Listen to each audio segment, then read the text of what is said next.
Maskritam naram chaiva narottamam devim sarasatim vyasam tado jayotir. Nishta prayashu bhadreshu nityam bhagata sevya bhagati utamashoki bhaktir bhavati naistiki. Nikama kapurur garidam param shukam makaram rita jobi samitam pibata bhagatam rasamaryam mahor horushika bhavibhakam.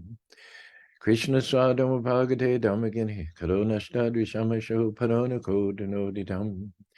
Twamapi adabhishuta vishatabhabu samapyadena birambirakiram pragyahido maratam sanklesha nibbanamusanti nanyatatam.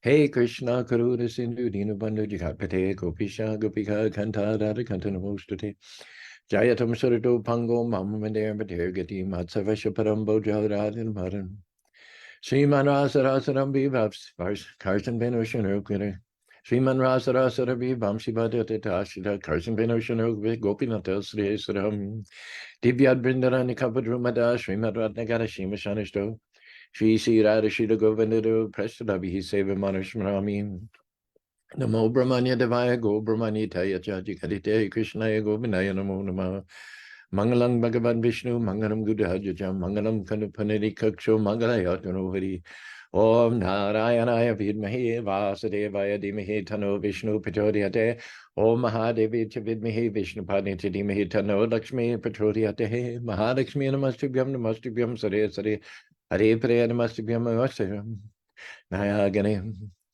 Hey, Nama Om Vishnu Paraya Krishna Pastaya Bhutale Srimati Bhakti Vedanta Swami Tinam Namaste Sarasati Devi Gurvani Pacharini Nirvishes Sunjori Paskata Desara Sri Krishna Chaitanya Prabhu Nityananda Sri Advaita Gadadhar Shiva Sari Gaur Bhakta Vindam Hare Krishna Krishna Krishna Hare Hare Hare Ram Ram Ram Hare Hare. Good morning, Robin Zoon. Good morning, Carmen. I think you live in Los Angeles, if I'm not mistaken. Divya, Northern California, I believe. Jean, here in Utah, and Brent, South Jordan. Brent had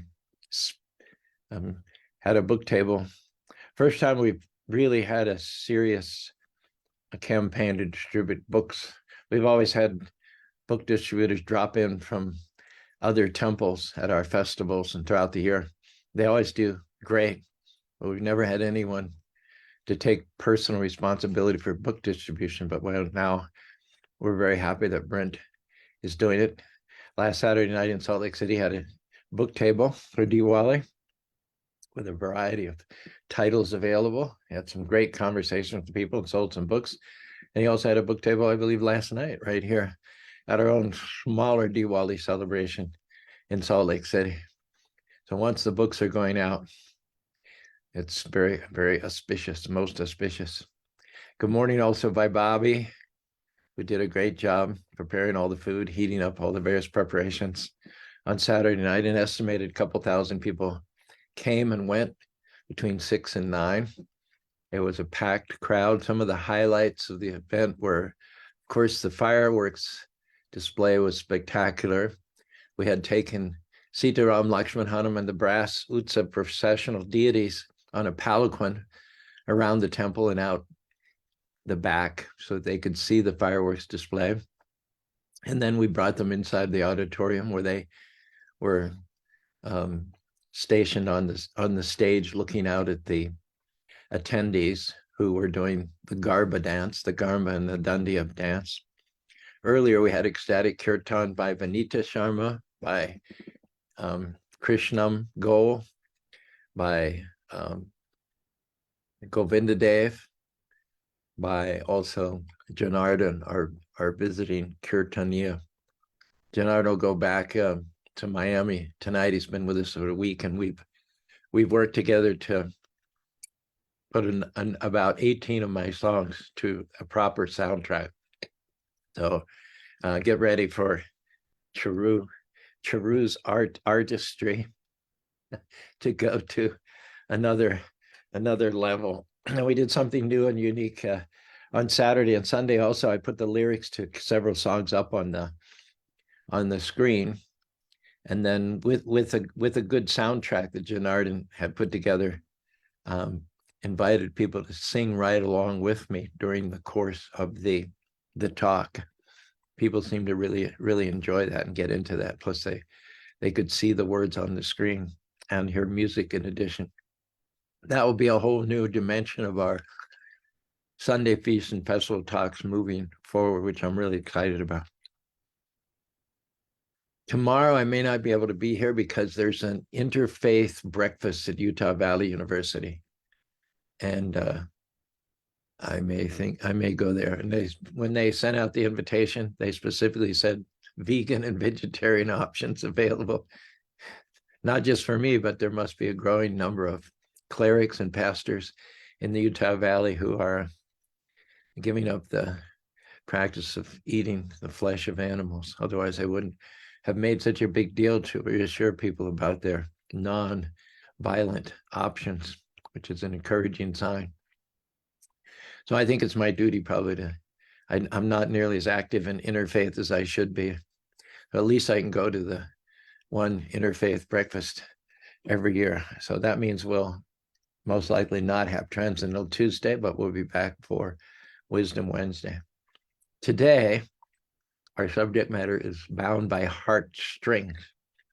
And it's occasioned by a piece of advice that Rishabdev gives to his sons, which goes as such. Pumsam Surya Mituni Bab Metan Tayomita Ride Grantim Ahu Ato Grihe Sutapta Chetra Vitaya Janasha Maham Aham Mam Eti. Rishabdev is the main shackles, the main rope, the main chain by which we're held down in this material world, imprisoned within this material body, encaged, is the attraction, the basic maituni, the pleasure which is had both gross and subtly, the pleasure which is derived from pumsam sriya, from a man and a woman. That's the driving principle in this material world. Padatrayas bahishishana pragama antashtuagas kriya mera bihadbara. Narada Muni nails it in the first canto by saying that the reason for the existence of this material world is because people can't be continent. They can't control the desire to enjoy and to exploit the opposite sex, man to woman and woman to man. They misidentify with these bodies, and these bodies have urges, the foremost of which is the sex urge. Okay, there we just said it. We've been kind of beating around the bush, tiptoeing around it. But we just said it. It's the sex, sex urge, which is the basis of bondage in this material world. And how does it work? It says that Dayato Visham Pumsham Sangat Sanjat Sanjayara Kama Krotabi. First you look, your eyes naturally wander. So they fall sooner or later on the attractive, curved, sometimes we go like this, curved form of a woman. And then you hear the soprano-like sweetness of the voice. And one takes a second look, or maybe even a third or a fourth. This is where the term rubbernecky comes from. From that contemplation, passing contact of the senses with the sense object, there develops an attachment. One gets dopamine, one gets chemicals released in the brain, and one takes a second or third look. And then one gathers up one's courage and goes up and says, "Can I buy you a drink?" Something like that. Or where you come from, or what brings you here. There are all kinds of openers. I'm sure there's books full of pickup lines, as they say. And then as a result of repeating the sensual stimulus, at first it's just a chance glance. Then we get closer to the fire, so to speak, and we hear, we see, we smell the perfume. We maybe touch, maybe we are, our hand grazes against a wrist or a palm, further inflaming the lusty desires. And all this adds up, and finally one develops attachment. You think, this is my girl, this is my boy. And then from attachment, lust arises. You know, she's mine and nobody else can talk to her. Nobody else can flirt with her, bat eyelashes, or get close to her, or spend private time with her. This is mine. You know, see how the ugly demon of possessiveness and lust and attachment and even anger is so quick to raise its head. You know, the sequence happens. Sometimes all of these phases, contemplation, interaction, engaging, bringing in the other senses, activating the other senses, attachment, lust, and anger, all these, depending on the willingness of the female, all this sequence of events can take place in a half an hour, or if she's a little more coy, can take days or weeks or years. But it's the same process, inexorably. Dayato vishampamam sangat sanjay samakam kamakroda viray. And at the end of it, one becomes fixed. One becomes tied up, hand and foot. There's nothing visible, but invisibly, the heartstrings, your heartstrings are tied allegedly to her heartstrings. And in this way, one becomes attracted first to the body of the opposite sex. And then from that bodily connection, there are children, which are the inevitable result. Children, you have to have a bigger house. You have to go from an apartment to a 1-bedroom, to a 2-bedroom, to a 3-bedroom. You have to go from a compact economy car to a larger sedan with 2 seats for the kids in the back. And when you have a 3rd kid, you have to go to a minivan. You need land, you need businesses, you need income. And the best way to make income is to have your own business, the security of your own business, work long hours, spend less and less time with the family, but justifying all of one's money-making activities in the name of providing the family. The symptom of someone in such a lost state of mind is that one is always speaking in terms of I and mine. Shanisha maha aham mamiti. Rishabh tells us, how do we know someone who's way beyond the normal? You know, there's nothing wrong with having family and wife. The whole aura of the woman is to evoke attachment to the man, because most people are destined to get married. That's why we came to this material world. And so in order to complement our desires to enjoy our senses, God created woman as a fulfillment of our desires. She's attractive. Her hair is attractive. Her skin is attractive. Her movements are attractive. Her speech is very pleasing. And all this, there's nothing wrong with all of this. 999 people out of 1,000 will get married because we come here to enjoy that and to have children and to learn the lessons that we're supposed to learn. But the symptom of one who's way beyond is way beyond. Just like you put a thermometer in a person's mouth to test the level of their health. If their temperature's 98.6, they're as they should be. If it's 103, that's too much. They're courting death, shut down of their vital organs. So the symptom that someone is overly attached to family life is they always speak in terms of I and my. Now, the example is given. Let's say you're bound to the back of a truck. You take a rope and there's a hook, and you have a big international truck, such as our Festival of India truck, Festival of Colors trucks, 24-foot diesel engine. So let's say you tie yourself to the back of a truck. Well, when the driver gets in, maybe he doesn't see you, he engages the clutch, he pushes the throttle, he heads off. You're pulled off of your feet and you're dragged first at 10 miles an hour, 20 miles an hour, 30.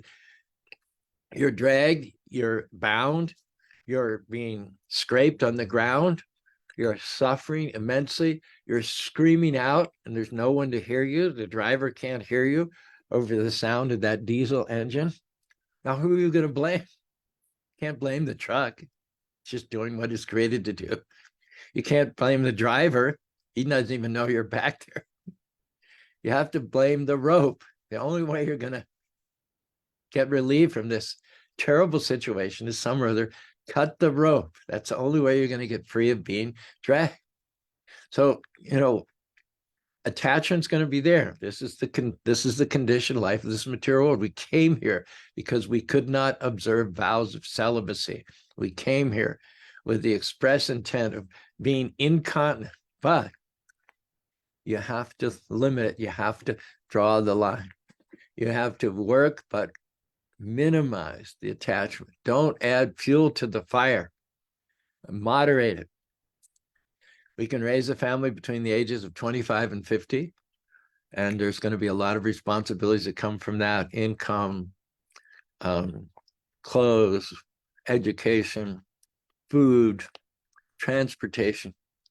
But at the age of 50, the Vedic system of varnashram, first started out as a celibate student, then having married life, then retiring, weaning oneself of the family circle. One's getting a little older, one is becoming a little less attractive. The wife is also not the young cheerleader that she was when you married her. So by nature's way, there's a progress. There's a process of being detached during your student life. There's a concession for attachment to raise a family in the middle of life for the second 25 years. But then as soon as possible after the age of 50, one has to recognize that I'm going to have to leave. Family life is not permanent. I have to use the end of this life to prepare for the next life. I have to use the end of this life to prepare for the life that never ends. And therefore, the third order of life is varnaprastha, where one starts visiting places of pilgrimage, has preaching or lecture tours. One can be accompanied by the wife, but one spends less and less time with the children. And then gradually there's sannyas. There's the last stage of life where one is basically dependent upon the Lord during the autumnal years, transfers all of one's energy and attachment to preaching, traveling, seeing one as part of the greater family of humankind, not being so much laser focused on the family circle, which is generated from this body. One has to come to the point, even though householders feverishly engaged in maintaining their family may speak constantly in terms of I and mine. One has to come to the point which is described by Rupa Goswami, Sarva Pari Vinirmuktam Tatvapena Rishikena Rishike Sevanam Uchata. One has to get beyond the designations of this material world. You may be acting as a spouse, acting as a husband, acting as an employer, or acting as an employee, but one should see it in terms of one's service to Krishna. I am not a spouse. I am not a father. I am not a Caucasian. I am not employer, employee. I am servants of Krishna. I am not this ashram. I am not the color of the robes, but I am Nitya Siddha Krishna Prema Sadhu Karana. I'm an eternal servant of Krishna. With this mentality, even though you're moving through all the responsibilities, shouldering all the burdens, moving through the crooked tunnels of family responsibilities, in your heart, if you're convinced that Nitya Siddha Krishna Prema, that I am the eternal servant of Krishna, and if in all of this, family raising and complications and upheavals and unforeseen circumstances, if in all of this, I can keep sight of the fact that this is my service to Krishna, I'm not doing this as an end in itself, but I'm doing this in order to enhance and increase my Krishna consciousness and the Krishna consciousness of my families. And the greatest asset that you can have for executing Krishna's transcendental householder life is a good wife. If you're young and you're unmarried and you want to get married, consider very carefully. Don't just jump into something based on the hormones, the lusty glances and conversations. Look deeper, take advice, talk to your parents. They've been around for a while. In the old days, when marriages were arranged, there were very few divorces. And it wasn't just because divorce was a taboo. That was true. It was a great taboo. And a lot of people would stay together in a loveless marriage just because they didn't want to face the taboos of being a divorcee. But having said that, fact is that most arranged marriages were very compatible. They were relationships in which love, deep, long-lasting, lifelong love, regard, affection, friendship did arise because the parents love you more than you love yourself. They have the experience, they have the network, they have the relationships to at least suggest candidates to present before you, this man, this woman. You can have a conversation, see if it's compatible. If not, you can ask mom and dad, well, who's next? But anyway, do as much as you can within the limits of your resources available to you, not excluding your parents and those who are older and have more experience, to get the best Krishna conscious wife. And so many times I read about people who are devotees, and yet they're opposed by their wives. Maybe, and in most cases, they got married before they came to devotional service, and so there wasn't anything that they could have done to avoid it. But their devotional practices, their devotional commitment is impeded by the opposition of the wife. And there's, in many cases, there's nothing you can do about that except be as kind and as gracious and as Krishna conscious and as loving and as supportive as you can, praying to Krishna and chanting during your rounds that there might be a change of heart in the spouse. But you have to admit that the spouse didn't buy into that, in the beginning of the relationship. You weren't Krishna conscious. And so that wasn't part of the package of expectations. And this is a new thing. This is an unexpected thing.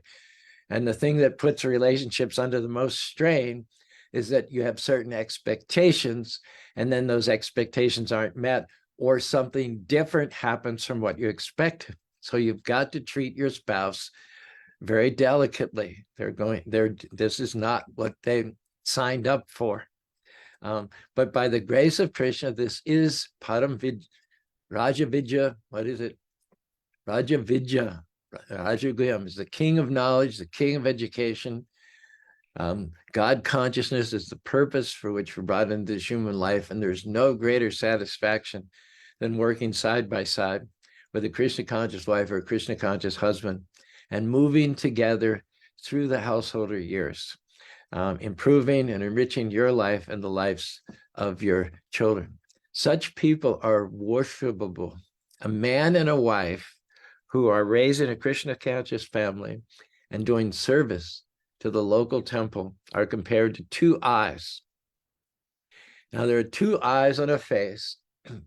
They're close to each other, and anatomically the eyes are close to each other, but the eyes don't spend all their time looking at each other. If the eyes spend all the time cross-eyed, you're not going to be able to move forward on the journey of life. You're going to be bouncing off the walls. So the eyes are close to each other, but they're not unnaturally attached to each other. They're not looking at each other all the time, because if they do so, they're losing sight of the ultimate goal of life, which is to become Krishna conscious. So the eyes are close. They're working shoulder by shoulder, abreast, not single file, and vice versa. Shoulder to shoulder, moving forward with the eyes close, but always focused on the dust of the lotus feet of the great householders like Bhaktivinoda Thakur, Prahlad Maharaj, Dhruva Maharaj, and so many others that moved forward throughout the ages, blazing the pathway for future generations. Now, let's talk about the situation of Gajendra. If he had been a devotee in his previous life, if he had been a householder, and if he had negotiated all the crooked turns of householder life, as well as the crooked twists and turns and unexpected circumstances of being a king, then why is he seem to be back at square one? In fact, it seems like he's lost ground. He was a human form. He was a king in his last life. He did devotional service. He was very close to being a pure devotee. Why was he set back so far? Why didn't he? We assume that when we do devotional service, Prabhupada would have said it on several occasions, that we're guaranteed to at least take human birth in our next life.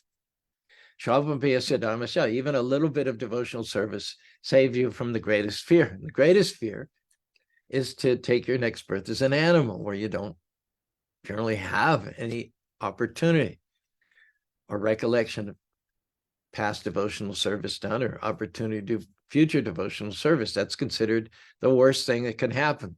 The greatest misfortune. One is generally assured that if you make some advancement in this life, you won't have to take birth as an animal. So here's King Indra. He made a lot of advancement. He was almost a pure devotee. So why wouldn't it have been that in his next life, he took birth as a human being, as it's described, Prapya Punya Kritam Ushidvam Shasharam, Suchanam Srimatamika Yoga Brashapita. Why wouldn't he have taken birth in such circumstances that he could have pretty much hit the ground running, picked up right where he left off? And the lesson that he's teaching us by having apparently been set back, not only not taking a human birth under ideal circumstances, but taking an animal birth under circumstances completely contrary to Krishna consciousness, spending most of his life without any recollection of Krishna consciousness or any intimation of spiritual life. But what do we learn from this? Sometimes Krishna puts his devotees under extreme circumstances, not because of their past karma or misfortune, but Krishna's lovingly using them to teach us valuable lessons. And the lesson that we learn from the birth of Indradumna in the current life as an elephant named Gajendra is that you can't rely on past fuel. You can't get to a certain point and then relax your guard, take a break, have a recess, and then expect always to have to be able to get up to speed again. You cannot go in this life on the fuel of your past life. This is what the lesson is. You can fill your car with gas once, and you can go a certain distance where everything's going nicely, the trees are going by, the odometer's ticking off miles, you're getting closer and closer to your destination, everything's very good. But the thing is, you got to pay attention to the gas gauge. You have to be sure that you continue inputting fuel. One fill-up is not going to get you where you want to go. Just like if someone is smelly and they're dirty and they're smelly, and you say, why don't you take a shower? Say, well, I took a shower last week. You have to take a shower every day. It's great to take a shower and get all clean and sweet smelling and fresh, but it's not that one shower will last you for a week or for a month or for a year. You have to do it every day. So you can fill your car once and get a lot of Krishna conscious mileage on that, and you'll always have that as a credit. But it doesn't mean that you can go forward on an empty tank. Saints and sages who are Atmaramas, they're fully Krishna conscious, they perform what we call bhajan. They chant rounds on their beads. They attend the morning program. They listen to classes. They give classes. They honor prasadam. They do all the same things that first-timers do, that neophytes do, because they recognize that you have to constantly be inputting. If you get careless and you want to coast on the fuel of past accomplishments and rely upon that to continue your own momentum on the future, eventually the law of inertia is going to take over. You're going to roll to a stop. And then maybe even if you're on a hill or something, you'll start going backwards. So, not that in my last life I did Krishna consciousness. Now I entitled to enjoy a carefree, challenge-free life. Krishna calls us, Tesham Satata Yuktanam, Bhajatam Priti, Dadami Buddhi Yogam Tam Yenapyati Te. One time I remember in Australia, during Prabhupada, I think what was his second visit to Australia. By that time, we'd moved to Glebe, a suburb of Sydney. Prabhupada was staying in a little house next to the temple. Upendra was his servant, or Upendra was in Australia full-time, but when Prabhupada came, Upendra, he knew how to serve Prabhupada because before he came to Australia, he was Prabhupada's servant for 1 year. So he asked Prabhupada, when am I going to become Krishna conscious? I've been a devotee for a couple of years now, maybe 3 years now. When is it going to happen? When am I going to, when I'm going to have to no longer fight my mind? It says that the Krishna conscious person is always thinking of Krishna, just like a lamb in an unwinded place. A flame where there's no breeze burns steadily. So Upendra says, it's been 3 years, and yet I'm not even close to that. When is that going to happen? Prabhupada quoted this verse from the 10th chapter of the book.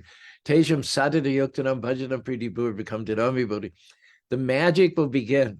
You'll be able to think in samadhi about Krishna constantly when you are constantly engaged in his service without any break, without any discontinuity. It is to those who are steady, who serve the Lord, not only without personal agenda and motivation, but without any interruption. Kunti prays, may my consciousness flow to Krishna as naturally as the Ganges flows from the heights of the Himalayas into the Bay of Bengal, inexorably. There's no way that it backs up. There's no way that it stops. The weight of the water behind pushes the water ahead all the way 1,500 miles where it drains into the Bay of Bengal. I said, let my love of Krishna be that. One of the greatest challenges that we face once we make a little advancement in devotion is this feeling of entitlement. Krishna, I've done so much for you. Now I'm entitled for a little me time. I have to admit, this is a challenge for me. We came back. Well, no, I didn't come back. I stayed over Saturday night. We had a great festival. It was just really, really ecstatic, very, very euphoric, heady stuff to see all those thousands of people, big smiles in their face, all the prasadam that went out, the chanting, the gusto, the enthusiasm. It's just very heady stuff, you know. And, you know, things started winding down. People were gone by 10 o'clock. There was a little bit of cleaning up to be doing. I had to put some things in the food cart and get the food cart ready to tow it back to Spanish Fork the following day. But everything was done by 10. And so I had to get up the next day, chant my rounds, finish the cleaning up, dispose of the trash, clean out the hundi. I had a number of things to do.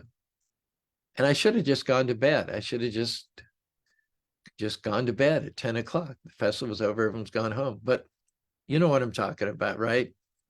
You know, after you won the big game, after you got the state championship, been working on Diwali for a number of weeks. I went out, put up posters all over Salt Lake City. 3 different times I arranged to be in Salt Lake City for extended periods of time to put up posters. I did a constant contact newsletter. We have our Zoom calls, our organizational Zoom calls every Tuesday night. Quite a few of those Zoom calls were dedicated to the organization of the Diwali festival, the details. Sundari Priya, the main organizational person, went to India the day before the Diwali, putting a lot of more pressure on me and Vaibhavi and Kapil Dev. And we couldn't find a dancer because she said she'd do it. And then at the last minute, she says she was off in India. You know, it's a whole, you know, there's you know, it's not simple to organize any event. And when it went off so well, 10 o'clock came, I didn't want to let go of it. I didn't want to, you know, just lapse into ignorance and go to sleep. So I wasted 2 hours till midnight, just kind of I don't know, just enjoying a sense of having pulled off something amazing. And the fact is, I didn't pull it off. I didn't pull it off. It's not to my credit, nor do I deserve any time out, nor am I uniquely entitled to anything. But yet it's so hard to be in the middle, so hard not to be, just like it's hard not to be sad, it's hard not to be depressed. It's hard not to be discouraged if someone stabs you in the back or says something nasty about you or ignores you. It's very difficult to distance yourself from a feeling of depression or disappointment. Similarly, when you have a successful event, you pull off something successful, it's just as hard not to be elated, not to feel good about yourself.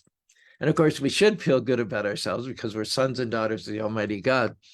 But I have to admit that, after an event, the feeling good about myself has a definite element of ego in it. I did this, I did the posters, I did this, and I brought this, and you have to fight that, because if we're going to be successful in devotional service, we can't be a flash in a pan, we can't be a grandstander, we can't live for the big events and then coast in between. We are warriors. We are in a fight against Maya, and Maya doesn't let up. In fact, Maya is most seductive after you've had a success, after you've had a victory. You have to learn not to be euphoric after a win. It's your duty. You did your job, but tomorrow's another day. The fight goes on. Warriors on the front line, soldiers on the front line, don't get to dictate when there's time off. Sometimes the pressure of the enemy, the mortars, the machine gun fire is such that oftentimes they don't get a break for 24 hours. They don't get to sleep for 36 hours sometimes. It's the nature of the beast. It's the demands. The enemy is relentless. And so Maya is always after us. And perhaps we're most vulnerable after we have a win in Krishna consciousness. We have to remind ourselves that I'm not special, not special. I may have stepped into the middle of the talents and abilities that God gave me more than others, but that just means that Krishna is working through me more than he's working through someone else. The credit is never to me, unless you say it's a credit of surrender, which is fine. Well, we are not dilettantes. We're not celebrities. We are soldiers, foot soldiers on the war front. And Maya never stops, so we should never stop. We have to learn the art of not surrendering to entitlement, self-congratulation. We have to fight continuously. And it is to those who are consistent and steadfast in their devotional service that the magic comes, that Krishna directly speaks from within the heart to those who are constantly engaged in his devotional service. Why, bottom line, do we do devotional service? We do devotional service so that Krishna will award us more devotional service, and we do devotional service so that the devotional service that we do in the future will be better quality devotional service. Krishna doesn't want stop and start devotees. Krishna wants steady, consistent, reliable, dependable devotees. And it is to those from within that he gives them the understanding by which they can come to me. This was the question that Upendra asked Prabhupada, and this was the answer that Prabhupada gave to Upendra. And we can all learn from this example of Gajendra, from the example of Prabhupada, never letting up, constantly with his foot to the floor and the pedal to the metal in Krishna consciousness, even though I have my lapse, and I've just confessed of sorts to you. Compared to some devotees, I mean, we're all more advanced than some and less advanced than others. But I did have one devotee once come up to me. We'd done something noteworthy, and I was already talking about how we're going to do that same event better next year, and what's next. And this devotee just stood looking at me with a blank face, kind of shaking their head in a negative way, and said, "Caru, do you have an off button? Do you have a stop button at all?" Well, Lord Chaitanya didn't have a stop button. Bhaktisiddhanta didn't have a stop button. Narada Muni doesn't have a stop button. 6 Goswamis didn't have a stop button. Prabhupada didn't have a stop button. So I'm glad to say that for the most part, I also don't have a stop button. I get down on my knees and I thank Krishna that he gave me enough enthusiasm that at least some people, I know I have a pause button at least, but at least I'm grateful that in the eyes of some people, I don't have a stop button. So that's going to challenge them to up their game. Thanks very much. And as I said in the beginning, I may not be here tomorrow because I've been really, really delinquent in the interfaith community. There's all kinds of wonderful pastors and ministers that whenever I'm with them, it's a sweetness. But unfortunately, I'm not very assiduous in attending the interfaith functions. So I was invited to the Utah Valley University for the annual interfaith dinner. I was supposed to have RSVP'd on November 6th, and I didn't. But the head of the religion department at UB sent me a personal email yesterday saying that if I still wanted to go, it wasn't too late to register. So I really think that I should register and go. And it's going to be, I don't know, 8 o'clock in the morning, the same time we normally have this class. So if you, with your permission, we'll, with all our talk about consistency and steadiness, we'll skip tomorrow's class and be back with you on Wisdom Wednesday. Okay, so I couldn't help but noticing that there's some poetry coming up, not only from Karma now, but Brent has gotten into the game as well. This is very exciting. This is very exciting. So Brent says, from attachment to lust arises anger and greed. Cut the rope, regulate the senses to be free. Very, very clean and to the point. From attachment to lust arises anger and greed. Cut the rope, regulate the senses to be free. I like it. The directness. I like the clean. Is cleanness a word? Cleanliness doesn't seem to be the right. I like how clean it is. And now we have Carmen. She's generally a little more eloquent. The drive to provide is part of life's ride. No need to be nervous about perfect service. As you grow, you will know life stages bring ages of different service gauges. Girl, you're talented. You're good. The drive to provide is part of life's ride. No need to be nervous about perfect service. As you grow, you will know life stages bring ages of different service gauges. Awesome. Awesome. Let me read Brent's once more too. From attachment to lust arises anger. From attachment to lust arises anger and greed. Cut the rope, regulate the senses to be free. I think we've unleashed some big unstoppable powers here amongst Rob and Carmen, Brent, and of course, by your grace, by your permission, I'm also expanding my realizations and my powers, such as they are. What to speak of Robster, who's the most prolific of all. Can you share with us what you have for today, Rob? Hare Krishna, Prabhuji. Can you hear me? I'm going to put the sound up a little louder. I think it's better. I think it's better now. Yeah, go ahead. Okay. All right. More than a glance can ruin our chance to spiritually advance.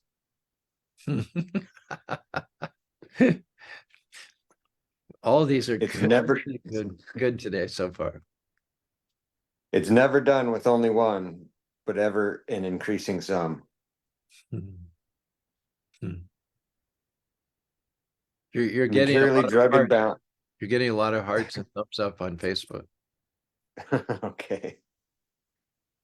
Materially drug and bound across the ground, severed attachment is the only freedom to be found. Yes, exactly. Exactly. Don't count on past deeds to meet your spiritual needs. Yes. Yes. Yes. Don't Yes. rest. Don't rest on your laurels or past morals to save you in this age of quarrels. Right. That was our theme. Perfection is to be in motion toward Krishna's direction, not a manifestation or destination.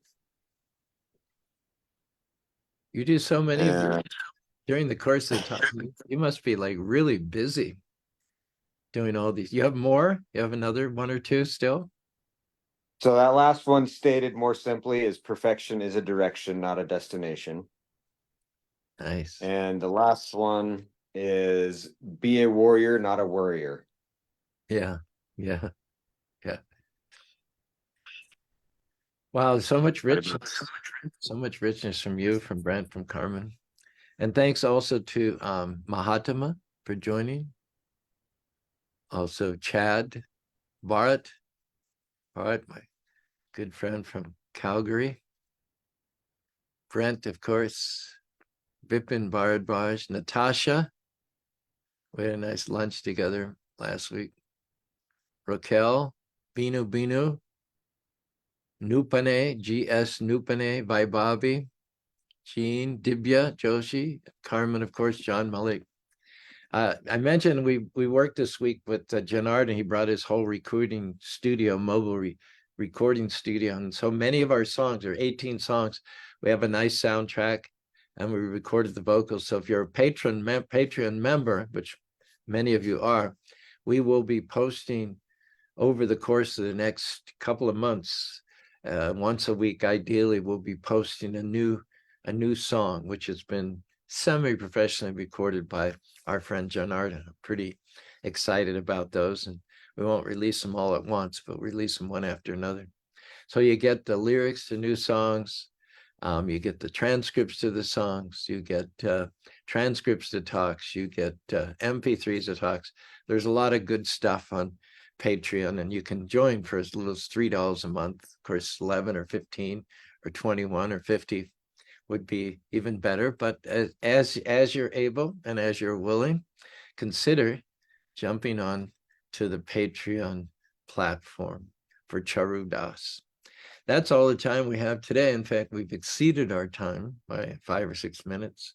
Thanks very much for your patience. I'll be at the Interfaith Breakfast if they'll accept my RSVP at this late date, which is 7 days overdue.